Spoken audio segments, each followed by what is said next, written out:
धार्चे गाउँपालिकासम्मको अविस्मरणीय यात्रा।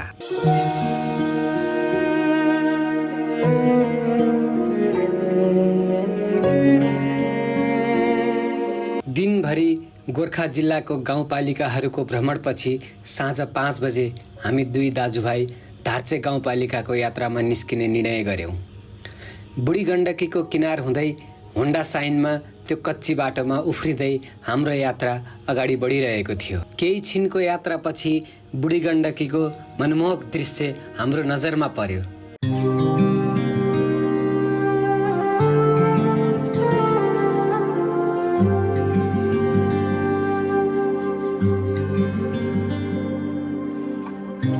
त्यहाँ एकछिन रोकिएर त्यो मनमोहक दृश्यलाई हाम्रो क्यामेरामा कैद गरेर हामी फेरि आफ्नो गन्तव्यमा अगाडि बढ्यौं। तस्बिर कैद गरेर अघि बढ्दा घडीमा 6:30 बजिसकेको थियो। समय हेरेपछि एकपटक त धार्चे जाने कि नजाने भन्ने विचार पनि आयो। तर हामी दुईजनाकै आँटेपछि पछि नहट्ने बानीका कारण हाम्रो यात्राले निरन्तरता पायो। होन्डा साइनको 30 देखि 40 को स्पिडमा कच्ची बाटोमा उफ्रिँदै आर्खेत आइपुग्दा झम्के साँझ परिसकेको थियो।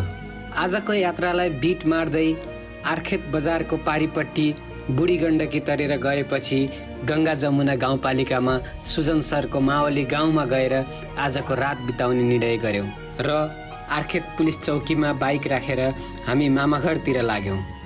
पहाडका गाउँघरतिर नहिँडेको वर्षौं भएको थियो, त्यसैले होला 20 मिनट लाग्ने उकालो हामीलाई करिब 1 घण्टा लगाएर मामाघर पुग्यौं।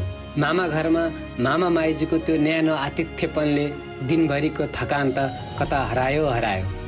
राति अबेरसम्म मामासँग सामाजिक क्षेत्रमा एकअर्काले गरेको योगदानहरूको अनुभव साटासाट गर्दा कतिखेर घडीले 10 बजाइसकेछ थाहा नै पाइएन।